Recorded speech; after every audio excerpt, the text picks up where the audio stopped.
नमस्कार दोस्तों, हिंदी साहित्य के इतिहास प्रश्न श्रृंखला में आज हम रीतिकाल का पार्ट 2 देखेंगे। इससे पहले हम पार्ट 1 में रीतिकाल के कई प्रश्न देख चुके हैं, तो चलिए शुरू करते हैं। रसिक रसाल के रचनाकार कौन है? कुमारमणि। रसिक रसाल में कुल अध्याय कितने? 10, जिन्हें उल्लास कहते हैं। अध्याय को उल्लास कहते हैं।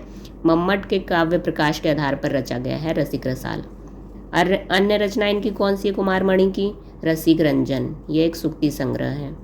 श्रीपति जी की रचना कौन कौन सी हैं? काव्य सरोज, कवि कल्पद्रुम, रस सागर, अनुप्रास विनोद, विक्रम विलास, अलंकार गंगा, काव्य सरोज। सोमनाथ की रचना रस पीयूष निधि में कितने अध्याय हैं? तो इन 22 हैं। ये भी प्रश्न हो सकता है कि रस पीयूष निधि किसकी रचना है, तो सोमनाथ की। अध्याय 22 हैं। इनके पिता का नाम नीलकंठ मिश्र।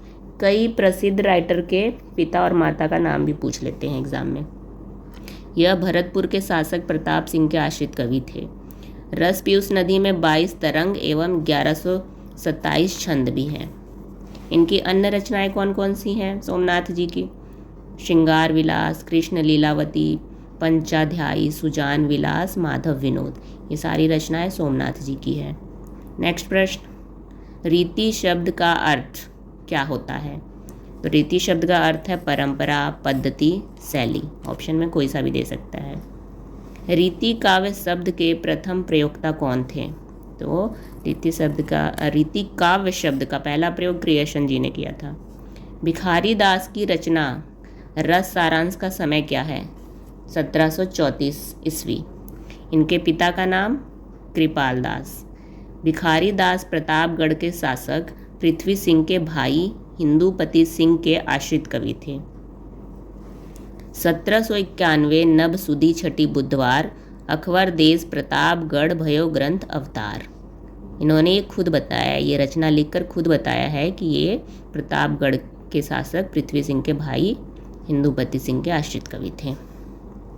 तो भिखारी दास की जो रचना है रस सारांश, उसमें कुल छंद हैं 586। इनकी अन्य रचनाएं कौन सी है? श्रृंगार निर्णय और काव्य निर्णय, छंदार्णवन पिंगल, शब्द नाम प्रकाश, और इसके अलावा शतरंज शतिका, विष्णु पुराण भाषा, ये सारी रचनाएं भिखारी दास जी की है। कविता रस विनोद के रचनाकार कौन है? जनराज। इनका मूल नाम था डेडराज। ये इनकी रचना का नाम है कविता रस विनोद।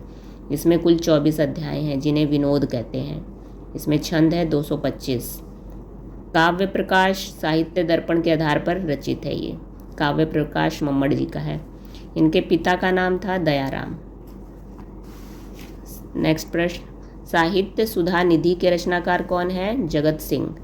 ये कहाँ के निवासी है? गोंडा के। इनके पिता का नाम दिग्विजय सिंह। कुल अध्याय इसमें 10 है और अध्यायों को तरंग कहते हैं। कई बार प्रश्न ऐसे ही पूछता है कि अध्याय को किस रचना में तरंग कहा गया है, तो हमें पता होना चाहिए साहित्य सुधा निधि। ऑप्शन देगा वहाँ आपको, तो ऑप्शन के अकॉर्डिंग हमें देखना पड़ेगा कौन सा होगा आंसर। चंद्रालोक के आधार पर रचित है ये वाली रचना। इनकी अन्य रचना है चित्र मीमांसा। अगला प्रश्न, रसिक गोविंद की रचना कौन सी है? तो रामायण सूचनिका। इसके अलावा रसिक गोविंद, आनंद रघुनंदन, अष्टदेश भाषा, ये 3 इनकी रचनाएं हैं। रामायण सूचनिका, रसिक गोविंद, आनंद घन, अष्टदेश भाषा। शुक्ल के अनुसार इनका समय विक्रम 1850 से 1890 माना गया है। इनका जन्म जयपुर में हुआ था और इनके पिता का नाम शालिग्राम, माता का नाम गुमानी। इनकी और भी रचनाएं कौन कौन सी है? लक्ष्मी चंद्रिका, पिंगल, समय प्रबंध, रसिक गोविंद, ये तो इनके नाम पे ये देखो, और युगल रस माधुरी, कलयुग रासो। भूषण के वीर रस के उद्गार सारी जनता के हृदय की संपत्ति हुए, ये कथन किसका है? शुक्ल जी। कुंदन को रंग फीको लगे, झलके अति अंगन चारु गुराई, ये पंक्ति है मतीराम जी की। केशव दास की रचना रामचंद्रिका को फुटकल कविताओं का संग्रह किसने कहा? तो पीताम्बर दत्त बड़तवाल ने कहा। और छंदों का अजायब घर किसने कहा? राम स्वरूप चतुर्वेदी ने। छंदों का खजाना अज्ञे ने कहा। विजयपाल सिंह ने केशवदास को कोर्ट का कवि कहा है। किसने? विजयपाल सिंह ने। भूषण को हिंदू जाति का प्रतिनिधि कवि किसने कहा है? शुक्ल जी ने। देव की ध्वनिशीलता रीतिकालीन काव्य भाषा में अप्रतिम है, ये कथन है रामस्वरूप चतुर्वेदी जी का। रीतिकालीन कवियों को कविता का सौदागर किसने कहा है? तो डॉक्टर बच्चन सिंह ने। अब इसके आगे आप लोगों को रीति सिद्ध और रीति मुक्त के क्वेश्चन आंसर मिलेंगे। रीति सिद्ध काव्य धारा या पूरे रीति काल के प्रतिनिधि कवि कौन है? अगर रीति सिद्ध कहे या फिर पूरे रीति काल का प्रतिनिधि कवि तो बिहारी जी। शुक्ल के अनुसार बिहारी क्या थे? रसवादी। लेकिन डॉक्टर नगेंद्र ने क्या माना है बिहारी जी को? ध्वनिवादी। बिहारी को पीयूष वर्षी मेघ किसने कहा है? राधाचरण गोस्वामी ने। बिहारी का समय क्या था? 1595 से 1663 ईस्वी तक। जन्म स्थान इनका गोविंदपुर बसवा ग्वालियर में। कहाँ है ये? एमपी में। जो बहुत प्रसिद्ध लेखक हैं उनके जन्म और स्थान भी पूछ लेता है। बिहारी किस संप्रदाय में दीक्षित थे? तो निम्बार्क संप्रदाय। इनके गुरु थे नरहरिदास, और नरहरिदास तुलसी के गुरु नरहरिदास से अलग हैं। अच्छा, ये नरहरिदास आपके भक्ति काल वाले नहीं हैं, क्योंकि एक तुलसीदास जी के गुरु मिलते हैं नरहरिदास, वो भक्ति काल में हैं, पर रीति काल में जो बिहारी के गुरु है नरहरिदास, दोनों अलग अलग हैं, तो आप लोग कंफ्यूज मत होइएगा। आगे, बिहारी सतसई के पहले टीकाकार थे। बिहारी सतसई की पहली टीका किसने की है? कृष्णलाल ने। और ये कौन है? बिहारी के दत्तक पुत्र और शिष्य थे। कौन? कृष्णलाल। बिहारी सतसई का गुलदस्त बिहारी नाम से उर्दू में अनुवाद किसने किया? मुंशी देवी प्रसाद प्रीतम ने। पंडित परमानंद ने सिंगार सप्तसती नाम से संस्कृत में किया था, और आनंदी लाल शर्मा ने फिरंगे सतसई नाम से फारसी में किया था। तो हमें तीनों भाषा का मिल गया है, उर्दू, संस्कृत और फारसी। बिहारी को दोहा छंद का बादशाह किसने कहा? बलदेव उपाध्याय ने। भावों को बहुत उत्कृष्ट और उदात्त स्वरूप बिहारी में नहीं मिलता, ये कथन किसका है? शुक्ल जी का। कवि वृंद की रचना, जो वृंद कवि हैं इनकी रचनाएं देखो कौन कौन सी है? भाव पंचासिका, नयन पचीसी, यमक सतसई, 12 मासा, पवन पचीसी, ये सारी इनकी रचनाएं हैं वृंद कवि की। ये प्रेमोन्मत्त कवि थे और अपनी तरंग के अनुसार रचना करते थे। इसी से इनकी रचनाओं में हृदय तत्व की प्रधानता है। प्रेम की पीर या इश्क का दर्द इनके एक एक वाक्य में भरा पाया जाता है। ये शुक्ल का कथन किसके लिए है? ये आलम के लिए है। रीतिमुक्त कवि है ना बोधा आलम ठाकुर में से, ये थे आलम के बारे में। जबकि प्रेम की पीर का कवि किसे कहा गया? तो घनानंद को। और प्रेमोत्व तत्व कवि किसे कहा गया है? आलम को।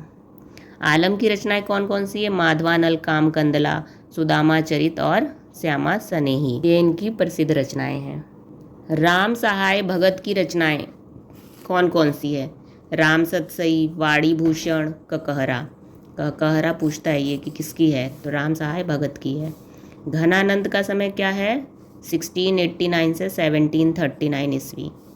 ने ही महाब्रज भाषा प्रवीण और सुंदर ताहू के भेद को जाने। घनानंद के संबंध में ये कथन किसका है? ब्रजनाथ का। घनानंद को साक्षात रसमूर्ति किसने कहा है? तो शुक्ल जी ने।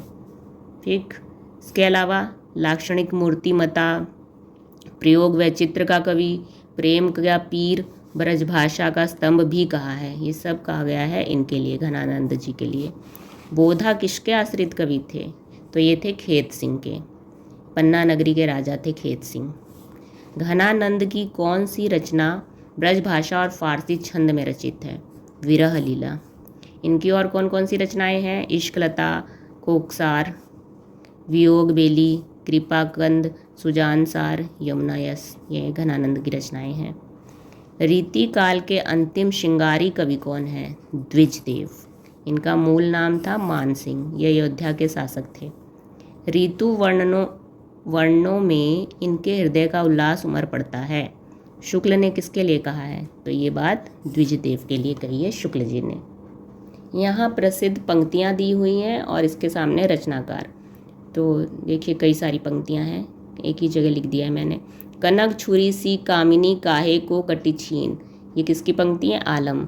अति सूदो स्नेह को मार्ग है, घनानंद। यह प्रेम को पंथ कराल महा, ये पंक्तियाँ बोधा जी की हैं। लोगन कबित की वो खेल करी जानो हैं, ये ठाकुर जी की है। तो आज के लिए इतने ही प्रश्न करेंगे हम लोग।